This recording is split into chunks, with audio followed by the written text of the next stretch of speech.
Tātad imunitāte būs, enerģija arī. Jā.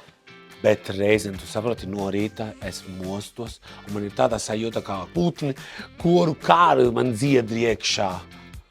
Ko es varu darīt? Pavasarī tā mēdz būt. Tas ir normāli. Jā? Jā, jā.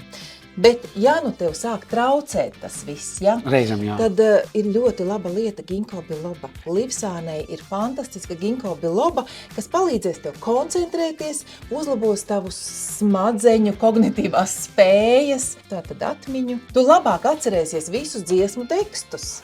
Es vispār būšu jaunā melonīte, pilnīgi jauna dzimtā melonīte. pilnīgi, Paldies, tev liels, Jā, Irēna. jā. Ginkgo biloba? Ginkgo biloba kapsulas. Ginkgo biloba.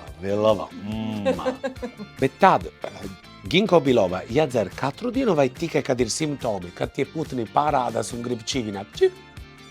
Ja lietos katru dienu, kursa veidā, tad tavas domas būs sakārtotas.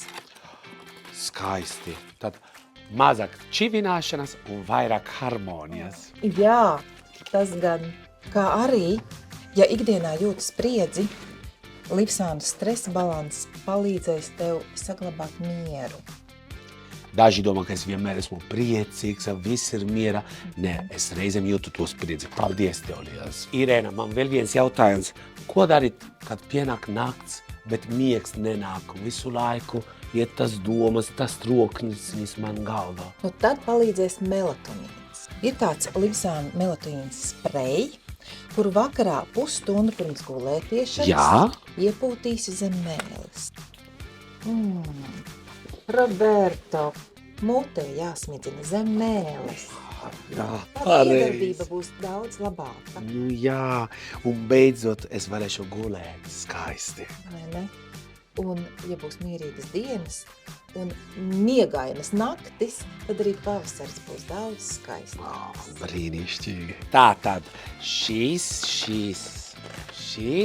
un, protams, es iedošu tev savu lojalitātes karti. Olē, 3% klāt. Un tagad es esmu gatavs 101. gadam Valkas aptiekā viens un pavasarim. Paldies tev liels, lai forša dienā! Un neaizmirstīgi, pērkot 2 vai vairāk Livsānes produktus, 40% atlaidi līdz martā beigām. Visas aptiekā viens aptiekās. Jo rūpes par skaistumu un veselību vienmēr atmaksājas. Tieši tā.